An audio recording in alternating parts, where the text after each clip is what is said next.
उबदार स्वेटर बघताच चिमुकल्यांच्या चेहऱ्यावर उमटल्या आनंद छटा। Riyan multi speciality hospital Ramtek व आकाशजेप फाउंडेशन द्वारा संचालित आम्ही भारतीय अभियान यांच्या संयुक्त विद्यमाने जिल्हा परिषद प्राथमिक शाळा शीतलवाडी या ठिकाणी उबदार स्वेटर वितरण करण्यात आले। सर्वत्र थंडीची लाट असताना आपल्या शाळेतील चिमुकली कडाक्याच्या थंडीतही स्वेटर विना शाळेत येतात, ही बाब विद्यार्थ्यांबद्दल मनात तळमळ असणाऱ्या शिक्षिका आणि चालू शैक्षणिक सत्रात चिचाळा येथून नुकत्याच बदली होऊन आलेल्या मुख्याध्यापिका जया राठोड यांच्या मनाला चटका लावून गेली। 28 पटसंख्या असलेल्या विद्यार्थ्यांपैकी कुणाला आई नाही, तर कुणाला वडील नाही, तर कुणाला दोन्ही नाहीत। सर्वच विद्यार्थी अतिशय दुर्बल घटकातील असल्याने त्यांच्यासाठी मदतीचा हात शोधलाच पाहिजे या आशेने समाजसेवक साक्षोधन कडबे यांच्याशी संपर्क साधून चिमुकल्यांच्या परिस्थितीची व्यथा मांडली असता त्यांनी मदतीसाठी लगेच होकार दर्शवला।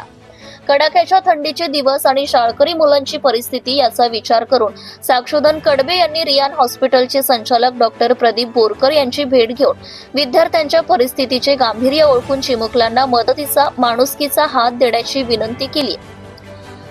यावेळी वैद्यकीय क्षेत्रात कार्यरत असताना देखील सामाजिक संवेदना व माणुसकी जपणारे डॉक्टर प्रदीप बोरकर यांनी कडबे यांच्या मताला दुजोरा देत विद्यार्थ्यांना मदत करण्यास होकार दिल्याने 20 जानेवारीला 30 विद्यार्थ्यांना उबदार स्वेटर व टोप्याचं वितरण करण्यात आले।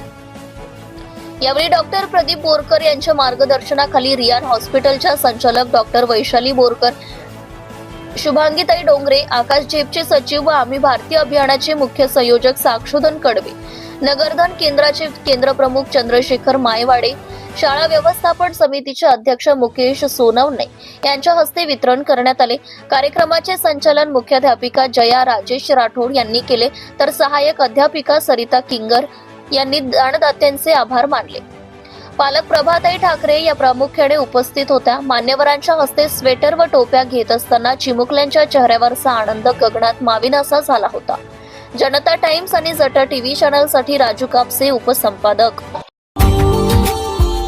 Subscribe now and press the bell icon. Never miss an update.